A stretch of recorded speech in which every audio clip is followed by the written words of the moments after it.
Okay, so you ever notice that? Like Yeah. when you meet someone and they just seem to glow. Hmm. They have this like incredible energy and it just draws everyone in. Right. Some people call it charisma or magnetism, maybe even like that it factor.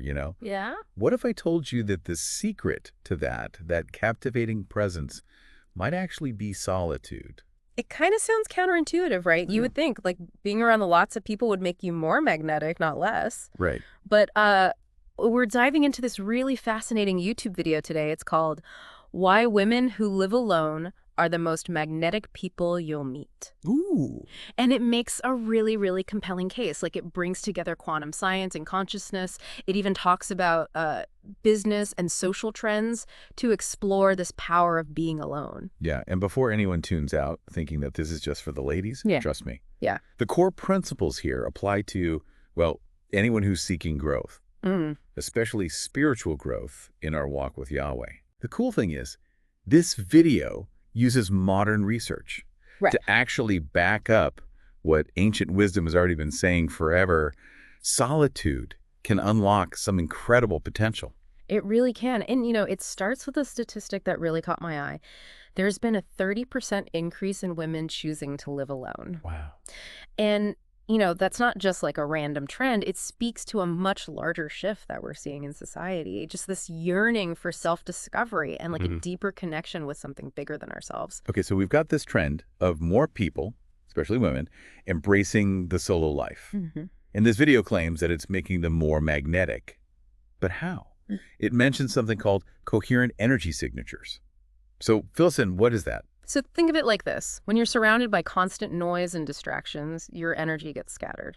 It's like a radio trying to pick up a signal, amidst all kinds of interference. Right. But solitude creates this space for your energy to settle, to become more focused, more coherent. And according to the video, that coherence makes you incredibly attractive, like a beacon shining in the darkness. Intriguing. So solitude is like clearing the static so your true signal can come through loud and clear. Yeah. And this video also ties all of this to science too, right? Yeah. Talking about how solitude affects the brain. It does. So, Doesn't for it? example, it talks about how solitude can actually upgrade your prefrontal cortex. What? So that's the part of your brain that's responsible for making decisions, for planning, for impulse control. Basically, it's like the CEO of your brain. And solitude gives it a serious power boost. So by spending time alone, we're essentially giving our brains a promotion. That's a pretty great perk. But what does this have to do with, being magnetic or growing closer to Yahweh? Well, think about the biblical concept of guarding your heart. Yeah. Like it says in Proverbs 4.23, above all else, guard your heart, for everything you do flows from it. When we're constantly bombarded with external influences, it's hard to discern what truly aligns with Yahweh's will for our lives. Right. But solitude creates this space for introspection, for listening to that still, small voice within. Yeah. It's like tuning out the noise of the world so we can hear Yahweh's whispers more clearly. I love that analogy. It makes me think of how, Elijah heard Yahweh not in the wind or the earthquake, but in the gentle whisper. So by strengthening our prefrontal cortex through solitude, we're better equipped to make decisions that actually honor Yahweh and help us walk in his ways. But the video goes even deeper into the brain science, right? What is this default mode network? Yes, this is fascinating. The default mode network is most active when we're seemingly doing nothing.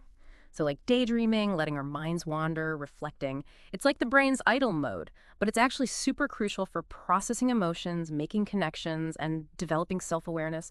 And guess what? Solitude supercharges this network. So when we embrace those quiet moments, when we allow our minds to wander without distraction, we're actually engaging in some serious mental and spiritual work.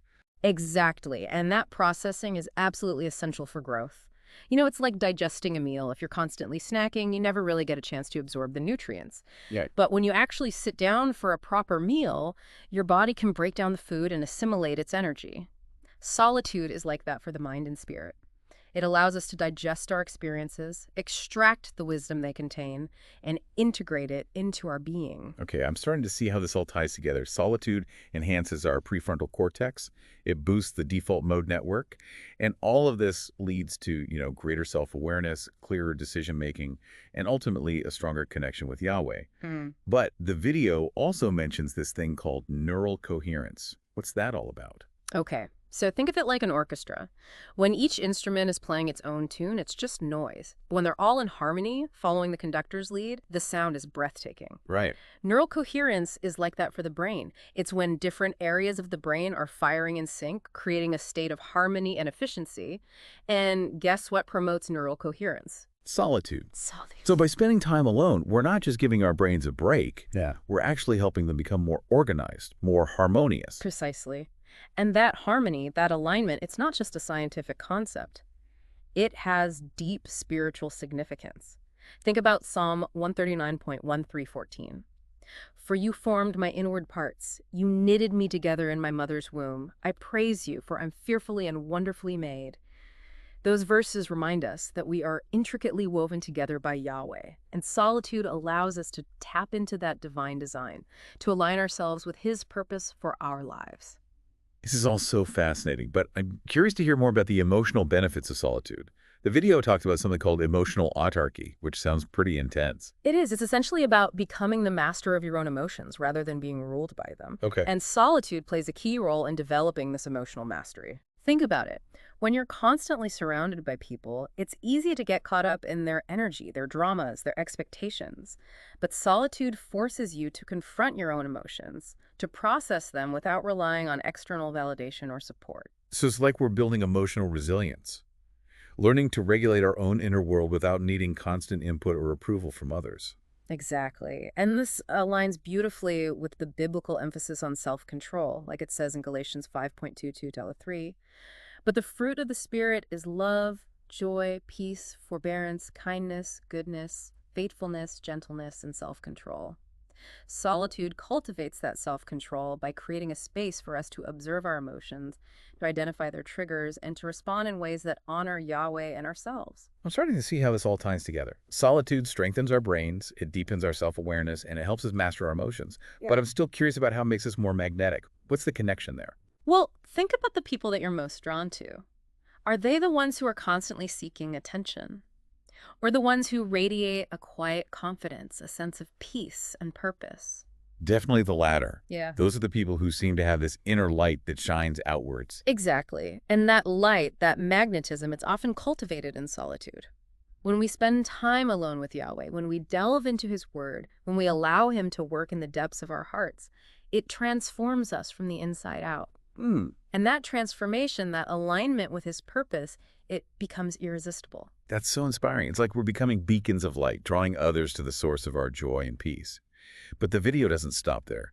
It dives into some pretty mind-blowing concepts like quantum jumps and becoming a quantum attractor. This is where it gets really interesting. And we'll dive deeper into those concepts in the next part of our deep dive. I can't wait.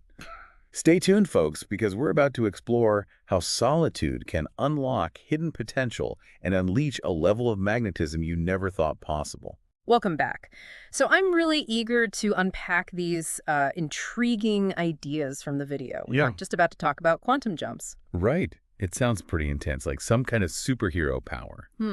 So the video suggests that these quantum jumps are sudden shifts in consciousness. Right.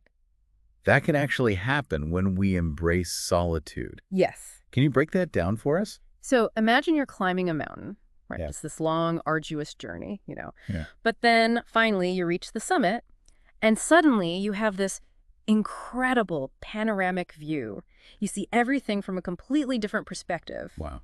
That's kind of like a quantum jump. It's a sudden leap forward in understanding and awareness, and even in your connection to something bigger than yourself. Okay, I'm getting a clearer picture. Yeah. But what does this have to do with solitude? Well, the video argues that these quantum jumps are more likely to happen when we create space for them. So when we step away from the busyness of life, when we silence all the noise of the world, we open ourselves up to new possibilities, to divine inspiration. Think about the biblical account of Moses on Mount Sinai. Oh, He spent 40 days and 40 nights in solitude, communing with Yahweh. right. And during that time, he received the 10 Commandments. That was a major turning point, not just for Moses, but like for the entire Israelite nation. So it's like solitude prepared him to receive Yahweh's revelation in a way that wouldn't have been possible otherwise. But how do we know when we're having a quantum jump? What does it feel like? Well, it can manifest in different ways. Maybe it's a sudden burst of creativity. or a profound insight that changes the way you see the world, maybe even a deep sense of peace and clarity that washes over you. The video uses more scientific language, like talking about shifts in energy and consciousness, but the core idea really aligns with the concept of spiritual awakening. It's those moments when we experience Yahweh's presence in a tangible, transformative way. It makes me think of those times when I've just felt stuck in a rut, like I'm going through the motions, but not really living. And then something shifts. Maybe it's a challenging situation that forces me to confront my fears, or a quiet moment of prayer that brings this flood of insight and clarity. And suddenly I see things differently. And I Yeah. feel a renewed sense of purpose and direction. Those are often signs of a quantum jump. It's like Yahweh is shaking things up, inviting us to step out of our comfort zones and embrace a new level of growth. And, the video suggests that solitude primes us for these experiences. It's like we're creating this fertile ground for these seeds of transformation to take root and flourish. So instead of fearing those quiet moments, those times when we feel alone or disconnected, maybe we should view them as opportunities for a breakthrough, for Yahweh to actually work in us in ways we can't even imagine. Exactly. It's like the verse in Isaiah that says, "But those who hope in the Lord will renew their strength. They will soar on wings like eagles. They will run and not grow weary. They will walk and not be faint." That renewal, that soaring strength that often comes through those quiet moments of surrender, those times when we step away from the noise and distractions and allow Yahweh to just fill us with his peace and power. Okay, this is all making sense. But the video takes it a step further, talking about becoming a quantum attractor. Mm. What's that all about? It sounds pretty powerful. It is. Think about a magnet, right? Yeah. It has this invisible force that draws certain things to it. The video suggests that we too have this magnetic power, and it's actually amplified by solitude. Hmm. So as we refine our energy, as we align ourselves with Yahweh's purpose, we naturally attract opportunities, relationships, and experiences that resonate with our truest selves. So it's not about trying to manipulate or control outcomes. It's about becoming so aligned with Yahweh's will that our lives actually reflect his light. It's about letting that inner transformation shine outward and just attract the things that are meant for us. Beautifully put. And that aligns beautifully with the concept of being a city on a hill, like it says in Matthew 5:14, "You are the light of the world. A city set on a hill cannot be hidden." When we spend time alone with Yahweh, when we allow his love to transform us, we become like that city, radiating his light and drawing others to the source of our hope and joy. This is so inspiring. It's like we're not just responsible for our own spiritual growth, but we also have the potential to impact others simply by being who Yahweh created us to be. That's the amazing ripple effect of solitude. It starts with that inner transformation, that deepening connection with Yahweh, and then it radiates outward, impacting our relationships, our work, our entire lives. It's like the verse in Proverbs that says, "The Lord's light penetrates the darkness, and he loves everyone who does what is right." When we embrace solitude, we allow Yahweh's light to penetrate the darkest corners of our hearts, and that light shines outward, illuminating the path for others. This is all so mind-blowing. Yeah. But I'm curious to hear more about how this connects with science. The video mentions something about coherent energy states. What are those? So think back to that analogy of the radio, right? Yeah. When the signal is clear, the music comes through loud and strong. But when there's interference, the sound is distorted, fuzzy. The video suggests that solitude helps us clear those interferences Okay. and creates a more coherent energy state. It's like we're fine-tuning our frequency, aligning ourselves with the divine harmony of the universe. Okay, I'm starting to grasp the idea. So by spending time alone, by quieting the noise and distractions, we create space for our energy to become more focused, more aligned, and that makes us more magnetic, more attractive to the things that are meant for us. Exactly. It's this fascinating blend of science and spirituality. And the video doesn't stop there. It even touches on the idea of cellular level changes that can occur during solitude. Wow, that's pretty amazing. So by spending time alone with Yahweh, by cultivating that inner peace and stillness, we're not just strengthening our spirits, we're actually improving our physical health as well. That's the idea. It's a holistic transformation. And it speaks to the power of those quiet moments to restore and rejuvenate us on every level, body, mind, and spirit. I'm starting to see solitude in a whole new light. It's not about being antisocial or isolating ourselves from others. It's about creating space for a deeper connection with Yahweh, with our true selves, and ultimately with the world around us. Beautifully said. Solitude is an invitation to come home to ourselves, to the loving embrace of Yahweh. And from that place of wholeness, to radiate his love and light outward. This has been such an insightful deep dive. But before we wrap things up, there's one more point I want to touch on from the video. You mentioned how the video also talks about this accelerated adaptation syndrome. Right. Basically, it claims that women living alone become like super learners Mm-hmm.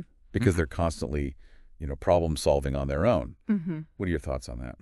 It's fascinating, isn't it? And it really speaks to the power of our brains Yeah. to adapt and grow even in unexpected ways.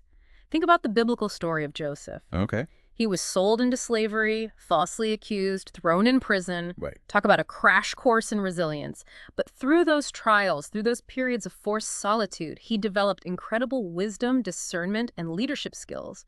It's like those challenges, those moments of isolation, forged within him a strength and resilience that he never would have discovered otherwise. It makes me think of that verse in James. Consider it pure joy, my brothers and sisters, whenever you face trials of many kinds, because you know that the testing of your faith produces perseverance. Right. We often think of trials as these huge, overwhelming events. But maybe even the everyday challenges of living alone, Yeah, figuring things out on our own, those can be like mini trials absolutely. that strengthen our faith and sharpen our problem-solving skills. Absolutely. It's like building spiritual muscle. Each time we face a challenge, each time we rely on Yahweh to guide us through, that muscle gets stronger. And solitude provides that perfect training ground. It removes the temptation to lean on others, to outsource our thinking or our emotional processing. It forces us to engage with our own inner resources, to tap into the wisdom and strength that Yahweh has placed within us. It's like we're learning to trust ourselves, to trust the process, and ultimately to trust Yahweh's provision, even when we don't have all the answers. And that trust, that inner knowing, is what makes someone truly magnetic. It's not about having it all figured out, but about radiating a sense of peace and purpose that comes from being deeply rooted in Yahweh. Beautifully said. And that's the kind of magnetism that draws people in.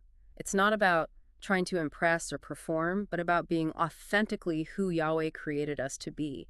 And solitude helps us peel back those layers of pretense, those masks we wear to please others, and connect with the core of who we are in Christ. This has been such an incredible deep dive. It's given me a whole new perspective on solitude, not just as a way to, recharge or escape the busyness of life, Right. but as a powerful tool for spiritual growth, personal transformation, and yes, even becoming more magnetic. I'm so glad to hear that, and I hope our listeners are feeling inspired to create more space for solitude in their own lives. Who knows what amazing breakthroughs and transformations await when we step away from the noise and distractions and enter into the quiet presence of Yahweh. Absolutely. And if this deep dive has sparked a desire to explore this topic further, be sure to visit our website for additional resources on incorporating biblical principles of solitude into your daily routine. We've got some great articles, guided meditations, and even a community forum where you can connect with others who are on this journey of embracing solitude and deepening their relationship with Yahweh. And we always love to hear how these deep dives resonate with you, so feel free to share your own experiences with solitude on our social media channels or drop us an email. Until next time, may you find peace, renewal, and perhaps even a quantum jump or two in the quiet moments with Yahweh.